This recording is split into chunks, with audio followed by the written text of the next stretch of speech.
Hey guys, so today I'm going to show you how to make a worm bucket or a worm bin, composting bin using red wigglers or compost worms. I actually got these worms about a little over a year ago. I paid $12 for them. They were meant for bait to go fishing. These are red these are red wigglers and they were being sold for bait. I decided to just buy them and try them in my compost bin, and fast forward a little bit over a year to now, I have thousands of them in this bin, and they break down all of the organic kitchen waste that I have. They love avocados, as you could see. They just pool in there. Bananas, corn, anything that was a plant, came from a plant, they love it. You do have to be careful with citrus, okay? And you also have to make sure you add in paper, cardboard, things like that. You could break it up if you want to. I don't always break it up. As you guys could see, there's some parts that are really huge in there. I know sometimes I could be a lazy composter and just throw it in there, but they take care of it because there's so many of them.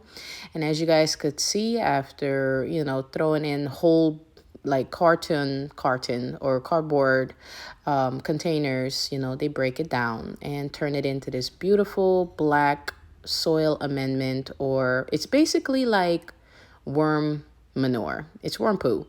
It looks like dirt because that's pretty much what it is, but it's worm poo and it's full of nutrients, and it's always great if you find things growing in your worm bin or in your compost bin.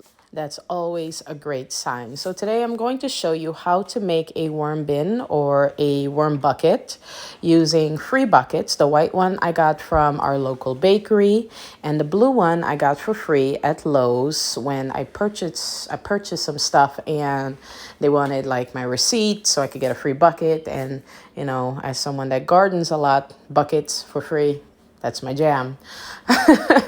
So I got the bucket and decided to make another worm bin for, I wanted to put this one under my kitchen counter, which I will show you can't do that if you are okay with having living worms under your counter. But my husband made a face. He doesn't care, but I care that he made a face, and he was just worried that they'll come out. If the conditions are right in the bin, in the bucket, the worms will not leave at all, okay? Just so you know. All right, so when you use the buckets, it's two buckets, one to collect the worm wee or pee, which will be the blue bucket, and this white bucket is where all of your kitchen scraps will go into. No raw chicken, no raw meats, no fish, and be very light with the citrus, not too much citrus, okay? They don't really care for that as much. But yeah, so you're going to drill or make holes on the bottom of your bin for drainage. And, worms produce a lot of liquids, and the foods that you throw in here are going to break down and they will produce a lot of liquids. You want to save those liquids and feed it to your plants next year. That's why I'm starting this bin now, so it could be ready next year. Well, not be ready. It's not really going to be ready. As time goes on, the worms are going to break down the food scraps in there, and I'm going to collect their poop, basically, and put it in bags. And the worm wee or pee will collect in the bottom bin, which I will show you how, I'll collect that in a easy way, okay? But you're basically going to collect it and water your plants with it, okay? It is full of nutrients and all kinds of good stuff for plants, so we don't want that to go to waste. So I put the drainage holes in the bottom with a larger drill. I can't remember the size, but you can put a decent amount of holes in the bottom. You don't have to put like huge 1-inch holes. You don't have to do that. Just, some decent size, pencil width size holes is fine. On the side of the bucket towards the top where the lid will be, I added in some extra holes, and this is for oxygen, for the worms to be able to, stay alive in the bin. You don't want it to like be completely closed off from oxygen, or else they're going to die. It's going to be a sad situation when you open the bin, okay? So put a hole almost every inch around the top of the bin, and no, they will not come out. Like I said, if the conditions are right in the bucket, they will not leave the bucket. If you live in a hotter climate, you kind of don't want to put this in the sun, because if it gets too hot in there, they will try to escape. Just so you know. When I was on my gardening page, someone asked me if they can use earthworms, or no, they wanted to use earthworms to do this. And I did try that. Earthworms are exactly what they sound like, earthworms. They prefer the earth, the cooler temps of the earth. They like to burrow deep and do not like compost bins, in my opinion, because the ones I got, they escaped within a day, and I thought there were little baby snakes in my garage, and it was freaking me out until I realized it was the earthworms that left the bin, but the red wigglers were still in there having a good old time, okay? Also, you're going to need to put some holes in the top of the bin, just like this. And you do not need a drill. If you can find two nails, one that's a little bit smaller and one that's a little bit larger, you can use a nail and hammer to make your holes. You don't need to use a drill, okay? So if you don't have a drill or a drill bit or anything like that, use a larger nail for the bottom. You can get these nails at the dollar store, and you could get a hammer at the dollar store. And you can nail the holes through the bottom with a bigger nail, and then nail the smaller holes through the top with a smaller nail. This is a spigot that I actually got off of a jug that was on clearance at Dollar General. I could not find a spigot like this anywhere. So, you know, the goal was to find a jug, and then I found one at Dollar General. So what I did was just basically mark out the size of the hole that I will have to make. I kind of eyeballed it after a while of trying to make a perfect circle. You know, just double check. I don't have a hole saw. To make such a tiny hole, so I decided to use my drill to make tiny holes around the perimeter of the circle, and then use a knife to cut it out. You can do this with a nail. Just make sure you have someone holding your bucket so it doesn't slide away from you, okay? You can use a nail, make the holes just like this, and then use a knife to cut it out. If you feel unsafe, don't do any of this. If you ever feel unsafe doing a DIY project, just don't do it. Or maybe take a minute, take a breather, tell yourself you can do it, because you definitely can.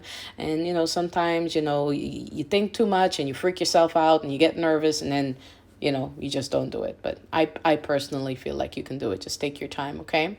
So as you guys could see, I used the little drill bit to kind of help start that hole out, and then I just use a knife to kind of clean it up, you know, smooth it out and get it to size. You see how the bucket rolled away? So I just put the spigot on there. I saw that it wasn't going to fit like perfectly, because I needed to get those like jagged edges out of there and make it a bit more smooth. And it definitely helped better using, or it definitely helped using a serrated knife instead of a smooth blade, which probably would have just made this a little bit more annoying to do. Okay, but once you have your hole made, you can put your spigot in. If you can't find a spigot at the store, definitely see if you can find a jug that has one. Most of them are removable. And if you can't find a jug, what you can do is use the spigot of an old laundry detergent bottle if you have one laying around. You will have to make a larger hole for that, and you will have to wait for that to fill up for about 3 inches to be able, or 2 inches to be able to use it, but it will work, okay? So as you guys could see, I put my spigot in, I put in the, I believe it's called a gasket. If I'm wrong, oh well. But make sure you put these 2 rubber pieces in. This will make sure the water doesn't leak out, and tighten this up with the plastic nut that it comes with. And we're going to check and make sure that it is completely sealed. I did add some water in here. I wanted to do this outside on the deck, but it was a bit cold, and my daughter was like, let's just do it inside. We'll just mop up the floor, and that seemed like a good idea. You know, well, it worked, and I needed to rinse out the bucket anyways, so you know. But yeah, it worked. No water dripping, leaking. She wanted to test out the faucet. You saw she put her hand, so I was like, let me do it. And I'm like, yeah, it works. It's enough. That's enough. And she was like, nope, let's try it again. So I tried it again, full on, and it works. It's good. Okay. So now that we have that part done and we have established that the water goes through it, now we get to put it all together.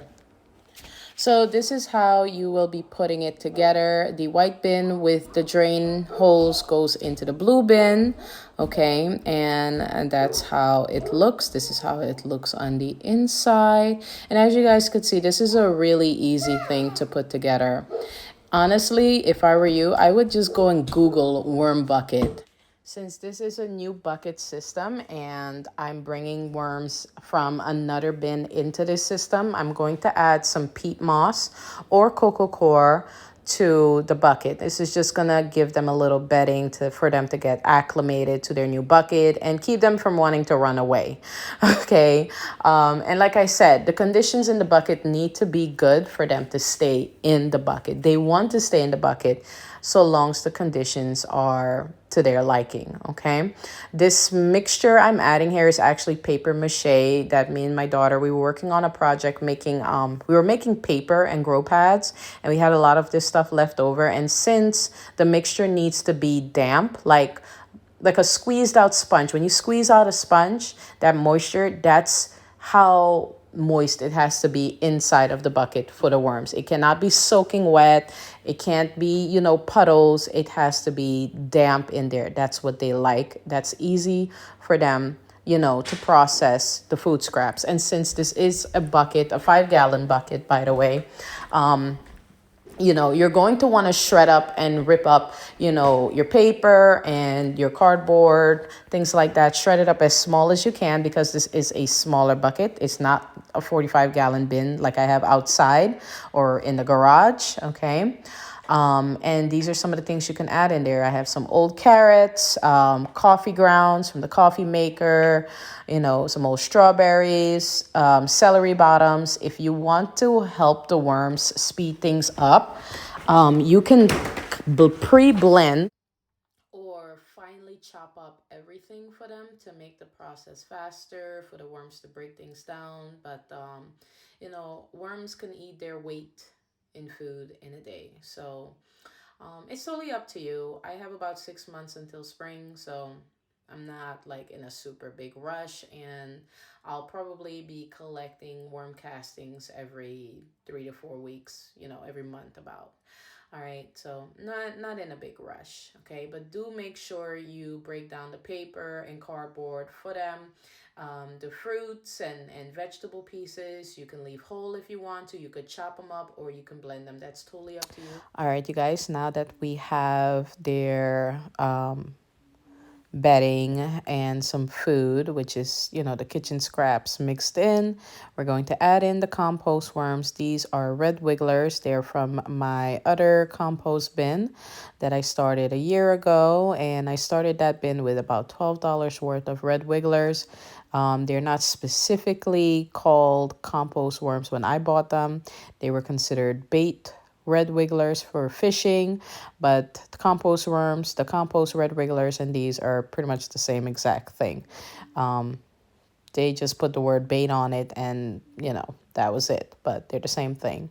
Yeah, I bought them like this because I just didn't want to purchase worms online and then end up getting a bag full of dead rotten worms and be horrified. So far so good. It's been a year and they have multiplied over and over and over. I am pretty sure I have a few thousand of them in my other bin. All right, so once they're in the bin, you just kind of mix them in. You're not going to hurt them. In the beginning, I used to be scared that I was going to hurt them, but they're pretty resilient little creatures. Mix them in, cover it, and this is pretty much it, okay? You could put it under your sink if you like. And if you're worried about fruit flies, you can do a net. And then I decided to add in a basket. This is just for me. I added in a little basket just to kind of keep the kitchen scraps separate from the bin to see if it would make things a little bit easier for me to harvest castings. You could do this if you like, but that was just something I was working on. So I'll let you guys know in a post on my garden page how I feel about that. I also decided to add wheels to the bottom of the bucket. This is to make it easier to move the bucket around, and it also brings it up off the floor and makes it easier to use the spigot that I attached to it. This is about a few days after I made the bucket, and as you guys could see all around the bin, there is worm poo or worm castings. So they are loving the bin. Make sure you close the bin or else they'll go in between that little gap that's right there. But they have not tried to escape the bin. So as you guys can see, the wheels make it easy to move this around because it will get heavy over time. And this is the spigot, me showing you how, you get some of the worm wee out of here. What you're going to do with this is just collect it in bottles. If you can get like a 1-gallon jug or get it in a little cup and fill up a jug, that will be great. And you can use it in your garden for next spring. Okay, and this is the bucket a few days later again. And as you guys could see, the worms are in there doing their thing and loving their environment. I actually added in a piece of brown paper bag to see if it would help them out with the moisture control in there. So any excess moisture, the bag absorbs, so it's not too wet in there. And I just wanted to check the worm wee in the bottom of the bucket, and everything looks good. I hope you guys enjoyed the video. Hope it was helpful to you and for your future garden or your current garden. And I hope you do share this video and also check out my recent uploads using the Kratky method to grow food indoors in my basement. This will be my first year doing the in-house or indoor garden and really loving it so far. And this is my lettuce from this year. Very full and luscious thanks to the worm castings from one of my compost bins. And I actually made a video on this one. It's a large one. It's outside. I don't bring this one indoors. And believe it or not, all of this soil that you see in here, which in the gardening community they call this black gold, was once kitchen scraps, a combination of boxes, paper, kitchen scraps, things like that. And the worms broke it down. I hope you guys enjoyed the video. Please subscribe and share, and see you soon in another upload.